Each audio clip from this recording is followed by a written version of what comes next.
Hi hello అందరికీ నమస్కారం friends. ఈ నోటిఫికేషన్ ఐడిబిఐ బ్యాంక్ నుంచి తాజాగా మనకు జూనియర్ అసిస్టెంట్ మేనేజర్ సంబంధించిన ఉద్యోగాలకు నోటిఫికేషన్ అయితే విడుదలైంది. సో ఈ నోటిఫికేషన్ ద్వారా దేశవ్యాప్తంగా ఉన్నటువంటి ప్రతి స్టేట్లో కూడా మనకు ఖాళీలు అయితే ఉంటాయి.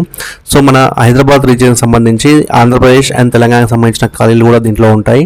సో ఏ యొక్క స్టేట్కి అయితే మనం అప్లై చేస్తున్నామో ఆ యొక్క స్టేట్ సంబంధించి మనకు అఫీషియల్ లాంగ్వేజ్ అంటే తెలంగాణకు సంబంధించి తెలుగు అండ్ ఉర్దూ అండ్ ఆంధ్రప్రదేశ్ సంబంధించి తెలుగు లాంగ్వేజ్ సంబంధించి మనకు ఎలిజిబిలిటీ అయితే ఉంటుంది. సో మనకి లాంగ్వేజ్ ప్రొఫిషియన్సీ టెస్ట్ అనేది కూడా మనకు మ్యాండేటరీగా ఉంటుంది కాబట్టి సో మనం ఏ స్టేట్కి అప్లై చేస్తున్నామో ఆ యొక్క స్టేట్ సంబంధించి లాంగ్వేజ్ మనకు ప్రొఫిషియన్సీ ఉండాలి అనేది మనకు ఈ నోటిఫికేషన్ ద్వారా మనకు అర్థమవుతుంది.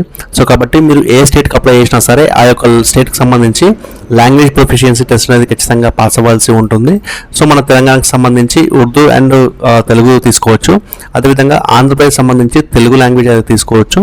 సో మిగతా స్టేట్లు ఏవైతే ఉన్నాయో ఆ యొక్క స్టేట్ సంబంధించి లోకల్ లాంగ్వేజ్లు ఏవైతే ఉంటాయో ఆ లోకల్ లాంగ్వేజ్లో మనము లాంగ్వేజ్ ప్రొఫిషియన్సీ టెస్ట్ అనేది పాస్ అవ్వాల్సి ఉంటుందని చెప్పేసి మనం ఈ యొక్క నోటిఫికేషన్ ద్వారా అర్థం చేసుకోవచ్చు.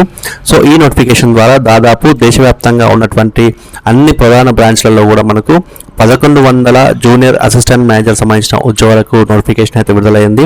సో ఇది మనకు హ్యూజ్ అంటే చాలా పెద్ద నోటిఫికేషన్ కాబట్టి ఎవరైతే ఈ యొక్క బ్యాంక్ సంబంధించి అసిస్టెంట్ మేనేజర్ నుంచి మనకు మేనేజర్ స్థాయికి వెళ్ళాలనుకుంటున్నారో వారు అందరికీ కూడా ఈ యొక్క నోటిఫికేషన్ చాలా బాగా ఉపయోగపడుతుంది. సో ఈ యొక్క బ్యాంక్లో మనకి రిజర్వేషన్స్ కూడా వర్తిస్తాయి. అంటే మనకు unserved categories, SC and ST, OBC, economical weaker sections ఏవైతే కేటగిరీస్ ఉంటాయో ఈ అన్ని కేటగిరీస్లకు విత్ ఫిజికల్లీ డిసేబుల్స్ క్యాండిడేట్స్ ఎవరైతే ఉన్నారో వారితో పాటుగా మనకు ఈ యొక్క ఖాళీలన్నిటి వర్తిస్తాయి. కాబట్టి దాదాపు ప్రతి ఒక్క స్టేట్లో కూడా మనకు ఖాళీ అయితే ఉంటాయి. సో ప్రతి స్టేట్ వారు ఈ యొక్క నోటిఫికేషన్ ద్వారా అప్లై చేసుకోవచ్చు. Male and female, Telangana, Andhra Pradesh, మరీ విధంగా బెంగళూరు, భోపాల్, భువనేశ్వర్ సంబంధించిన అన్ని స్టేట్లలో కూడా మనకు ఖాళీలు అయితే ఉంటాయి. కాబట్టి ఆ యొక్క ఖాళీల యొక్క వివరాలను చూసుకొని ఆ యొక్క స్టేట్ సంబంధించి లాంగ్వేజ్ ప్రొఫిషియన్సీ టెస్ట్ను చూసుకొని మీరు ఆ యొక్క స్టేట్కు అప్లై చేసుకుంటే కనుక మీరు ఈజీగా ఈ యొక్క జాబ్ను సంపాదించే అవకాశం అయితే ఉంటుంది. సో ఎవరైతే అభ్యర్థులు ఈ యొక్క ఉద్యోగాలకైతే అప్లై చేస్తారో వారి యొక్క బేసిక్ డీటెయిల్స్ అన్నింటినీ కూడా మనకు 10th క్లాస్ ద్వారా మాత్రమే అప్లై చేయాల్సి ఉంటుంది. సో మనకి ఖచ్చితంగా ప్రొఫిషియన్సీ టెస్ట్లో అంటే లాంగ్వేజ్ ప్రొఫిషియన్సీ టెస్ట్ ఏదైతే ఉంటుందో ఆ యొక్క టెస్ట్లో రీడింగ్, రైటింగ్ అండ్ అండర్స్టాండింగ్ సంబంధించిన స్కిల్స్ అనేటివి మనకు ఉండాలి అని చెప్పేసి మనకు నోటిఫికేషన్లో తెలియజేశారు. అదేవిధంగా మనం ఏదైతే లాంగ్వేజ్ ప్రొఫిషియన్సీకి అప్లై చేస్తున్నామో ఆ యొక్క లాంగ్వేజ్ ప్రొఫిషియన్సీలో ఖచ్చితంగా 10th కానీ 12th స్టాండర్డ్లో కానీ మనకు ఒక సబ్జెక్ట్ లాగా అంటే తెలంగాణ స్టేట్ సంబంధించి తెలుగు అండ్ ఉర్దూ ఉండొచ్చు అండ్ ఆంధ్రప్రదేశ్ సంబంధించి తెలుగు ఉండొచ్చు. మిగతా స్టేట్స్ ఏవైతే ఉన్నాయో ఆ యొక్క స్టేట్ సంబంధించి ఏవైతే లాంగ్వేజ్ ప్రొఫిషియన్సీ టెస్ట్ అడుగుతున్నారో వాటికి సంబంధించి మనకు మార్క్ షీట్లో ప్రింట్ అయి ఉండాలని చెప్పేసి కూడా మనకు నోటిఫికేషన్లో క్లియర్గా తెలియజేశారు. సో దీనికి సంబంధించి ఎలిజిబిలిటీ క్రైటీరియా వచ్చేసి మనకు March 1, 2026 వరకు అయితే కట్ ఆఫ్ ఉంటుంది. ఈ కట్ ఆఫ్ డేట్ లోపలనే మన యొక్క సర్టిఫికేట్స్ అన్ని మనం పొంది ఉండాలని చెప్పేసి కూడా మనకు నోటిఫికేషన్లో తెలియజేశారు. సో మనకి జూనియర్ అసిస్టెంట్ మేనేజర్ సంబంధించి ఏదైతే క్వాలిఫికేషన్ వివరాలు చూసినట్లయితే ఈ యొక్క జూనియర్ అసిస్టెంట్ మేనేజర్ సంబంధించి బ్యాచిలర్ డిగ్రీ విత్ మినిమం 60% మార్క్స్తో పాస్ అయి ఉండాలి. అది కూడా మనకు general candidates, economical weaker sections and OBC candidates ఎవరైతే ఉన్నారో వీరందరూ కూడా 60% మార్క్స్తో పాస్ అయి ఉండాలని చెప్పారు. అదేవిధంగా ఎస్సీ, ఎస్టీలకు, ఫిజికల్లీ డిసేబుల్స్ ఎవరైతే ఉంటారో వారికి 50% మార్క్స్ తోటి ఎనీ బ్యాచిలర్ డిగ్రీ పాస్ అయి ఉండాలని చెప్పేసి కూడా మనకు నోటిఫికేషన్లో తెలియజేశారు. సో ఈ యొక్క ఉద్యోగానికి సంబంధించి ఏజ్ లిమిట్ చూసినట్లయితే మనకు March 1, 2026 వరకు అయితే కట్ ఆఫ్ ఉంటుంది. సో ఈ యొక్క March 1, 2026 వరకు అయితే మినిమం ఏజ్ వచ్చేసి మనకు 20 years అండ్ మ్యాక్సిమం ఏజ్ వచ్చేసి మనకు 25 years. సో ఇందులో మనకి మస్తు ఖచ్చితంగా 2021 March 1 to 2021 కంటే ముందు పుట్టకూడదు అండ్ March 1, 2006 కంటే తర్వాత పుట్టకూడదు అని చెప్పేసి కూడా మనకు నోటిఫికేషన్లో తెలియజేశారు. ఈ యొక్క విషయాన్ని కూడా అభ్యర్థులు గమనించండి. ఫ్రెండ్స్, మా యొక్క రిక్వెస్ట్, సో ఈ వీడియో చేయడానికి మేము చాలా రీసెర్చ్ చేయాల్సి వస్తుంది, చాలా వెతకాల్సి వస్తుంది. కాబట్టి దయచేసి ఈ వీడియో కనుక నచ్చినట్లయితే ఖచ్చితంగా ఒక లైక్ అయితే ఇవ్వండి. అదేవిధంగా మన యొక్క ఛానల్ని ఫస్ట్ టైం చూసినట్లయితే ఖచ్చితంగా సబ్స్క్రైబ్ చేయండి. మిగతా మీ యొక్క ఫ్రెండ్స్ ఎవరైతే ఈ యొక్క ఉద్యోగాల కోసం ప్రయత్నం చేస్తున్నారో వారికి ఈ యొక్క వీడియోను మన యొక్క ఛానల్ని రికమెండ్ చేయండి. So thank you very much.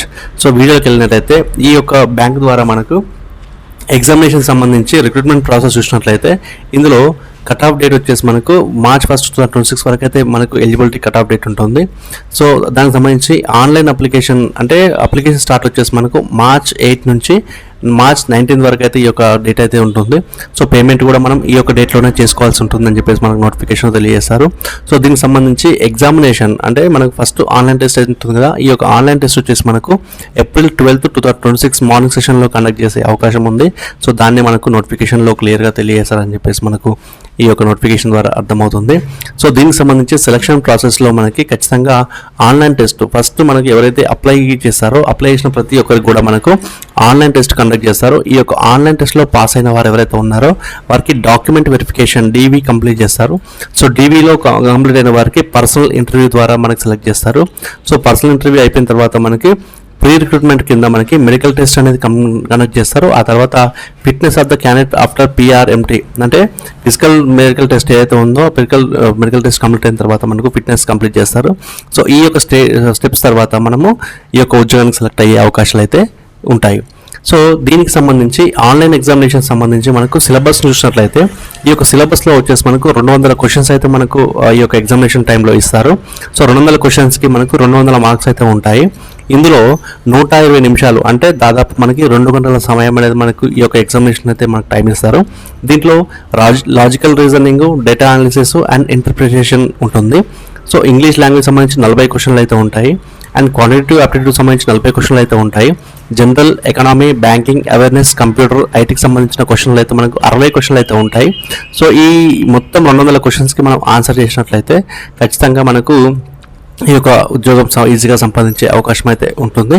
So ఇది మనకు 120 నిమిషాల సమయం ఉంటుందని చెప్పేసి మనకు నోటిఫికేషన్ అయితే తెలియజేస్తారు. అదేవిధంగా రాంగ్ ఆన్సర్స్ మనం ఏదైతే తప్పు సమాధానాలు ప్లేస్ చేస్తామో తప్పు సమాధానాలకి ఖచ్చితంగా మనకు పెనాల్టీ అనేది ఉంటుంది. కాబట్టి సో 1/4 అంటే ఒక 4 తప్పులు మనం ప్లేస్ చేసినట్లయితే మనకు 0.25 మార్క్స్ అనేవి నెగిటివ్ మార్క్స్ మనకు రిమూవ్ చేస్తారు. ఈ యొక్క విషయాన్ని కూడా అభ్యర్థులు గమనించండి. సో ఎగ్జామినేషన్ మనం అటెండ్ అవుతున్నప్పుడు ఖచ్చితంగా మనకు నెగిటివ్ మార్కింగ్ ఉంటుందనేది మనసులో పెట్టుకున్న తర్వాత మనకు పర్ఫెక్ట్గా 100% కరెక్ట్ ఆన్సర్ తెలుసుకున్న తర్వాతనే దాన్ని మనం ఆన్సర్ ప్లేస్ చేయాల్సి ఉంటుంది. సో మిగతా ఆన్సర్స్ ఏవైతే ఉన్నాయో వాటిని డౌట్ఫుల్గా ఉన్న వాటిని వదిలేయడమే మంచిది. సో ఇక్కడ మనకి పర్సనల్ ఇంటర్వ్యూ కింద ఖచ్చితంగా 100 మార్క్స్ అయితే ఉంటాయి. సో మినిమం క్వాలిఫైయింగ్ మార్క్స్ వచ్చేసి మనకు 50%. అదేవిధంగా SC, ST, OBCలకు ఫిజికల్ డిసేబుల్స్ ఎవరైతే ఉన్నారో వారికి 45% మార్క్స్ అనేది మనకు ఈ పర్సనల్ ఇంటర్వ్యూ ద్వారా ఖచ్చితంగా మనం పొందాల్సి ఉంటుందని చెప్పేసి మనకు నోటిఫికేషన్లో తెలియజేశారు. సో దీనికి సంబంధించి ఎలిజిబిలిటీ అంటే ఎవరెవరు ఈ యొక్క ఉద్యోగానికి అప్లై చేయొచ్చు అంటే క్యాండిడేట్స్ ఖచ్చితంగా సిటిజన్ ఆఫ్ ఇండియా అయి ఉండాలి, లేదంటే సబ్జెక్ట్ ఆఫ్ నేపాల్ అయి ఉండాలి, లేదంటే సబ్జెక్ట్ ఆఫ్ భూటాన్ అయి ఉండాలి, టిబెటియన్ రిఫ్యూజీ అయినా ఉండాలి చెప్పేసి మన నోటిఫికేషన్ తెలియజేశారు. సో మనకి సిటిజన్ ఆఫ్ ఇండియా సరిపోతుంది కాబట్టి సిటిజన్ ఆఫ్ ఇండియా ఎవరైనా కూడా మేల్ అండ్ ఫీమేల్ ఎవరైనా కూడా ఈ యొక్క ఉద్యోగానికి అయితే అప్లై చేసుకోవచ్చు. సో అదేవిధంగా అప్పర్ ఏజ్ లిమిట్ కింద మనకి ఏజ్ రిలాక్సేషన్ అనేది ఉంటుంది. ఈ యొక్క ఏజ్ రిలాక్సేషన్లో మనకి schedule caste and schedule tribes ఎవరైతే ఉన్నారో వారికి 5 సంవత్సరాల వరకు అయితే రిలాక్సేషన్ అయితే ఉంటుంది. అదర్ బ్యాక్వర్డ్ క్యాస్ట్ ఎవరైతే ఉన్నారో అది కూడా నాన్ క్రిమి లేయర్లో ఉన్న వారికి 3 years ఆఫ్ రిలాక్సేషన్ అయితే ఉంటుంది. పర్సన్ విత్ డిజేబుల్స్ ఎవరైతే ఉన్నారో వారికి 10 years ఆఫ్ రిలాక్సేషన్ అయితే ఉంటుంది. అదేవిధంగా ఎక్స్ సర్వీస్మెన్స్ ఎవరైతే ఉన్నారో వారికి 5 years ఆఫ్ రిలాక్సేషన్ అయితే ఉంటుంది. పర్సన్ ఎఫెక్టెడ్ ఇన్ 1984 yearsలో ఎవరైతే ఉన్నారో వారు 5 years ఆఫ్ రిలాక్సేషన్ అయితే ఉంటుందని చెప్పేసి మనకు నోటిఫికేషన్లో క్లియర్గా తెలియజేశారు. కాబట్టి ఈ యొక్క ఏజ్ వివరాలను కూడా మీరు అర్థం చేసుకోవచ్చు. సో ఈ యొక్క ఉద్యోగానికి మనం ఏ విధంగా అప్లై చేయాలి అంటే ఖచ్చితంగా ఎవరైతే అభ్యర్థులు ఈ యొక్క ఉద్యోగానికి అప్లై చేద్దాం అనుకుంటున్నారో వారు March 8, 2026 నుంచి March 19 వరకు అయితే టైం ఉంటుంది. సో లాస్ట్ మినిట్ రష్ వరకు వెయిట్ చేయకుండా ఖచ్చితంగా మీరు వెంటనే ఈ యొక్క అప్లికేషన్ ప్రాసెస్ని స్టార్ట్ చేయండి. సో ఈ యొక్క అప్లికేషన్ ప్రాసెస్లో ఖచ్చితంగా మన యొక్క personal email ID and mobile number ఖచ్చితంగా మనం ప్రొవైడ్ చేయాల్సి ఉంటుంది. అదేవిధంగా మన యొక్క ఈమెయిల్ ID మొబైల్ నెంబర్ ద్వారా రిజిస్టర్ చేసుకున్న తర్వాత మన యొక్క scanned photograph and thumb impression and hand written declaration మనము ఇక్కడ ప్రొవైడ్ చేయాల్సి ఉంటుంది. సో హ్యాండ్ రిటర్న్ డిక్లరేషన్ అనేది మనకు నోటిఫికేషన్లో ఇక్కడ స్క్రీన్ పైన చూపించిన విధంగా ఉంటుంది. కాబట్టి ఆ యొక్క వివరాలని మనము మన సొంత హ్యాండ్ రైటింగ్తో రాసిన తర్వాత వాటిని మనం స్కాన్ చేసి అప్లోడ్ చేయవలసి ఉంటుంది. సో ఈ యొక్క అప్లికేషన్ ప్రొసీజర్లో దాదాపు మనకు ఉన్న డీటెయిల్స్ ఏవైతే ఉంటాయో అంటే ఆధార్తో సహా మొదలుకుంటే మిగతా గ్రాడ్యుయేషన్ డీటెయిల్స్, అదేవిధంగా SSC డీటెయిల్స్, ఇంటర్మీడియట్ డీటెయిల్స్ అన్నిటిని కూడా మనము ప్రొవైడ్ చేయాల్సి ఉంటుంది. ఆ తర్వాత అప్లికేషన్ కంప్లీట్ అయిన తర్వాత 250 రూపాయలు SC, ST, ఫిజికల్లీ డిసేబుల్స్ ఎవరైతే ఉన్నారో వారందరూ కూడా 250 రూపాయల అప్లికేషన్ ఛార్జెస్ మనం పే చేయాల్సి ఉంటుంది. సో మిగతా జనరల్ క్యాండిడేట్స్ ఎవరైతే ఉన్నారో వారు ₹1050 అప్లికేషన్ ఛార్జెస్ అయితే మనం ప్రొవైడ్ చేయాల్సి ఉంటుందని చెప్పేసి మనకు నోటిఫికేషన్లో క్లియర్గా తెలియజేశారు. అదేవిధంగా ఈ యొక్క ఉద్యోగానికి సంబంధించి ఏజ్ వచ్చేసి మనకు 10th క్లాస్లో అదేవిధంగా 12th క్లాస్లో ప్రింట్ అయిన డేట్ ఆఫ్ బర్త్ ఏదైతే ఉంటుందో దాని ఆధారంగానే మన ఈ యొక్క ఏజ్ అనేది క్యాలిక్యులేట్ చేస్తారు. సో మనకి ఓల్డర్ ఏజ్ వాళ్ళని సెలెక్ట్ చేసే అవకాశం అయితే ఉంటుంది. సో లాంగ్వేజ్ ప్రొఫిషియన్సీ వచ్చేసి మనకు సెల్ఫ్ డొమిసైల్ సర్టిఫికేట్ అనేది ఖచ్చితంగా ఉండాలి. అదేవిధంగా 10th లేదంటే ఇంటర్లో మన మార్క్షీట్లో ఖచ్చితంగా నాలెడ్జ్ ఆఫ్ లాంగ్వేజ్ అనేది మనకు ప్రొవైడ్ చేసి ఉండాలని చెప్పేసి చెప్పారు. అదేవిధంగా ఎడ్యుకేషన్ క్వాలిఫికేషన్ వచ్చేసి హై స్కూల్ అండ్ ఇంటర్మీడియట్ మార్క్షీట్లో passing certificates of 10th class and 12th class, graduation all semester year వైజ్గా మన సెమిస్టర్స్, లేదంటే కన్సల్టేటెడ్ మార్క్షీట్, లేదంటే డిగ్రీ లేదా ప్రొవిజనల్ డిగ్రీ సర్టిఫికేట్ మనం ప్రొవైడ్ చేయాల్సి ఉంటుంది. అదేవిధంగా క్యాస్ట్ సంబంధించి ట్రైబ్స్ కానీ షెడ్యూల్ క్యాస్ట్ కానీ ఓబీసీ నాన్ క్రిమిలేయర్ కానీ ఎవరైనా ఉన్నారో వారి యొక్క క్యాస్ట్ డీటెయిల్స్ కూడా మనం ప్రొవైడ్ చేయాల్సి ఉంటుందని చెప్పేసి నోటిఫికేషన్లో తెలియజేశారు. ఒకవేళ వర్క్ ఎక్స్పీరియన్స్ ఉంటే కనుక దాని యొక్క డిక్లరేషన్ కూడా మనం ప్రొవైడ్ చేయాల్సి ఉంటుంది.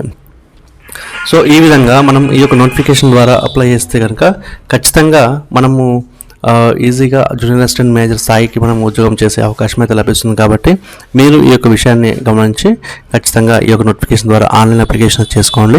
సో ఈ వీడియో కోసం అదేవిధంగా ఈ నోటిఫికేషన్స్ కోసం మీకు ఎలాంటి సందేహాలు ఉన్నా కూడా ఖచ్చితంగా మీరు కామెంట్ సెక్షన్లో అడగచ్చు. ప్రతి ఒక్క కామెంట్ కూడా మీకు ఆన్సర్స్ చేస్తాను.